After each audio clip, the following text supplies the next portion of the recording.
Nikki Tutorials fans called out Too Faced for showing their true colors after watching Shane's docuseries. Before I get into the tea, I just want to put out a disclaimer. Please do not send any hate to Nikki Tutorials, Shane Dawson, Jeffree Star, Too Faced, or anyone else involved in this story. This video is simply meant to report on the news and give some insight on the situation.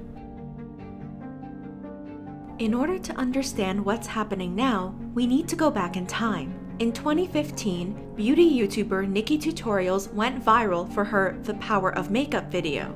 In March 2016, Too Faced's co-founder and chief creative officer Jared Blandino teased an upcoming collaboration between Too Faced and Nikki. Later that year, the palette, named The Power of Makeup after the viral video, was released and sold for $56. It included a highlighter, bronzer, mascara, liquid eyeliner, eye primer, glamour dust, eyeshadows, and blushes. While beauty YouTubers gave the palette positive reviews, many fans who purchased the palette were disappointed with the quality. After I spent my hard-earned money on that Nikki Tutorials Too Faced collab and it was such quality, I just never looked at the brand the same. I returned this. The shadows were patchy, the blushes sheer, and there was nothing particularly unique about it, even if it had been half decent. Honestly, the worst Too Faced palette I've ever seen. Absolutely terrible. What a gimmick. I swatched it in the store. Saddens me that Nikki obviously lied in the video she did with all the swatches. Nikki and Too Faced remained silent about the criticism at the time. Fast forward to 2017. Jeffree called out Jared Blandino for throwing shade at Tarte Cosmetics' unicorn collection. When someone's ego is so big, they think they invented unicorn makeup. Okay, Too Faced, you can't fool anyone. What about Lime Crime? He later said he was so disappointed and done supporting people like Jared before bringing up Too Faced contract with Nikki. Hey Jared Blandino, should I expose how shady you were with Nikki Tutorials contract? Or maybe save that for another day? If you guys knew the real truth behind Nikki's Too Faced palette contract, you'd cry for her. But I'll let her tell you one day. Jared Blandino, you guys took advantage of an innocent girl and gave her almost nothing. How the do you sleep at night? The truth always comes out. A Too Faced employee leaked me the Nikki Tutorials contract. I'll only post it if Nikki says it's okay. On April 22nd, 2017, drama YouTuber Sanders Kennedy said that, according to a very reliable source, Nikki Tutorials only made $50,000 from the Too Faced collab. Jeffree tweeted out a link to the video, saying it told the truth about what happened. After Too Faced received backlash, Jared's sister, Lisa Blandino, sent angry messages to some of Jeffree's fans. Actually, you can't buy Too Faced. You're no longer ever in life allowed to ever even look at a precious piece of Too Faced. And if I ever see a piece in your clammy hands, I will smack it out so hard it'll fly for miles. Now get off here and go play with your Revlon. Back up before you get bitten. You need to pray for Jeffree. According to Allure, Too Faced allegedly made $10 million from the collaboration. Meanwhile, Nikki only made $50,000, which is less than 1%. Nikki still remained silent on the issue until now. On October 4th, Shane released the second episode of his latest series on the beauty community. It shows him and Jeffree having their first meeting about their palette collaboration, which led to them discussing what happened between Nikki and Too Faced. Jeffree shared how typical palette collaborations work. So like a normal collaboration would be probably like 20% on a very fair end. So it's like if you're involved, I think it definitely would be 25 or 30. I think that would be like really fair. And we would ask you to put up no money. So you're just, it's all profit. In your first launch, you could come home with like 5 million. That's like a guesstimate. He said he's seen YouTubers and other influencers take dirt because they didn't know what was fair at the time, such as Nikki. But she accepted a deal where they gave her a flat fee of $50,000, and that was it. She made no money from the palettes. The brand went on to sell over $10 million of product, and probably more than that. And she got just a little flat fee and some dirt, no residuals, nothing. And she didn't know. When she told me, I was so horrified. On October 6th, Nikki publicly shared her side of the story for the first time. I signed my contract with Too Faced back then because I was naive and didn't know better. At the end of the day, I signed it. It's my own fault. But what I'll never forgive is that, allegedly, they changed the palette's quality behind my back, thousands of negative reviews, and I was clueless. I had to see all these negative reviews, while the palettes I had were outstanding. They lying in their videos to get views is what I was told. I don't care about the money, but I had to fight years to prove my authenticity and gain your trust again. Now, this situation is in the past. It was the biggest lesson I ever had to learn, but I'm glad it brought me so much knowledge. I am thankful to Ofer Cosmetics for showing me how it should be done. Glow babies, the future is bright. I have exciting things happening soon. And to any newer influencers about to get a collab, get a lawyer and triple check that. Hashtag lesson of the decade.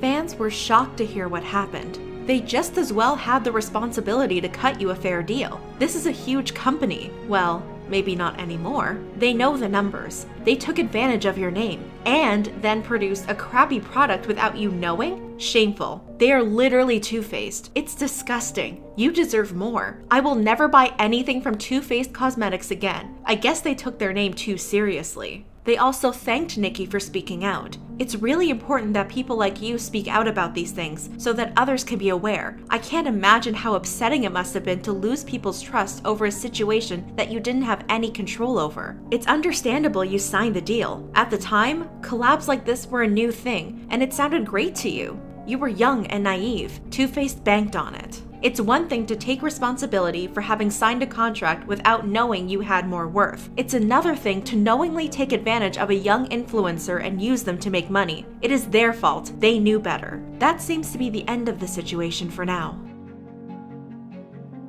So, what's the big issue? This isn't the first time that we've heard about top YouTube stars being taken advantage of by major brands.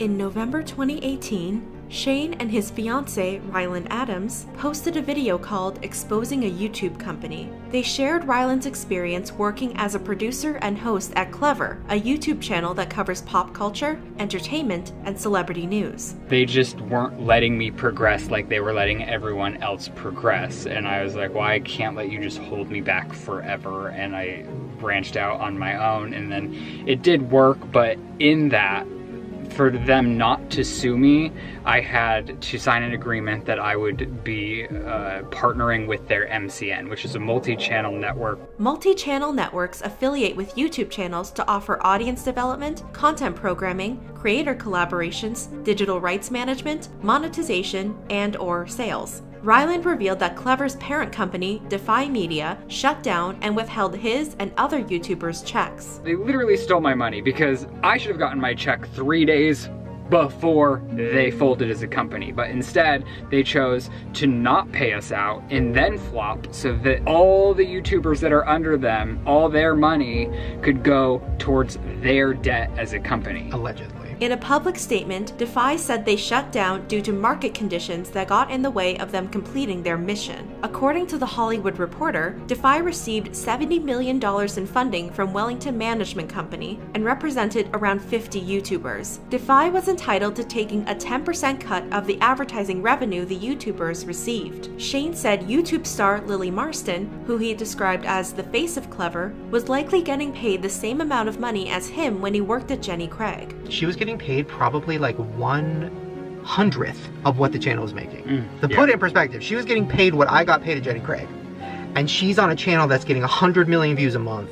And she's like editing the videos and doing all these things. He highlighted that companies like Defy find YouTubers, make them work hard, pay them nothing, and aren't honest about how much they're making. Ryland and Shane warned YouTubers to be careful when working with multi-channel networks and to avoid them if they're not bringing in extra money or opportunities. If you're a YouTuber, you're starting a channel and, you know, maybe you just started a channel and you're all excited because you just got a bunch of emails from different networks like, hey, we love your channel, like, wanna be with us? Like, we have all these big YouTubers. Don't do it, because honestly, they really don't really do anything. It's just kind of, in 2018, it's kind of pointless, keeping it real. In August 2018, James Charles tweeted that he read an article about YouTubers' net worths and couldn't help but laugh at how low the estimates were. Traditional media stays ignorant to the fact that most of us run empires and have better engagement than traditional media celebrities, but keep making these lists, lol. One person warned him that he was going to get hate for bragging about being rich. In response, James highlighted the issue of some YouTubers being underpaid. Ha ha ha ha.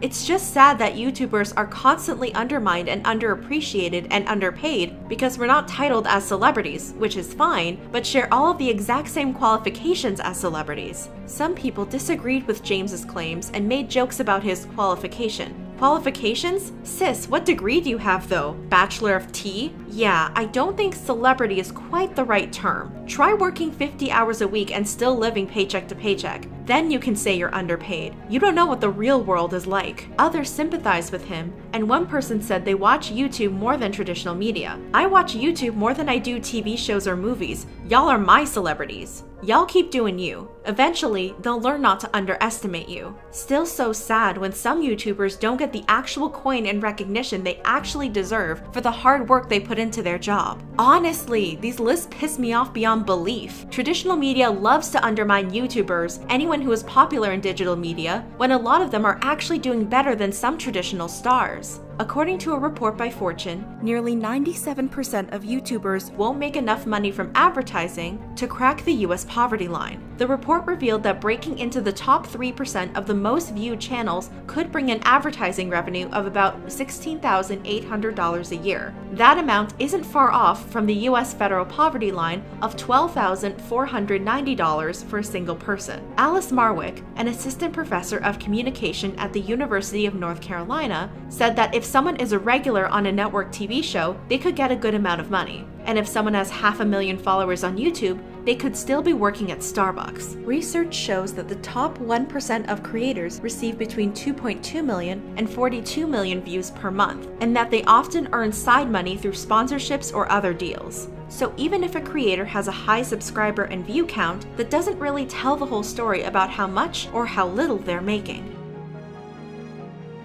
Success doesn't happen overnight, even for some of today's biggest YouTube stars. Nikki has been creating YouTube videos since she was 14 years old. It took nearly a decade for one of them to go viral, and it still didn't make headlines overnight. It's important to remember that some YouTube stars spend years creating videos before making it big, and often work minimum wage jobs to support themselves before that happens. And even though YouTubers are newer celebrities, they have a lot of power. Research shows that when compared to traditional celebrities, YouTube stars' videos receive 3 times more views, 12 times more comments, and 3 times more actions such as shares and clicks. Whether they're celebrities online or in traditional media, influencers should be paid fairly for their work and their contributions. What do you think about this story? How much do you think Nikki should have been paid? Let me know in the comments below.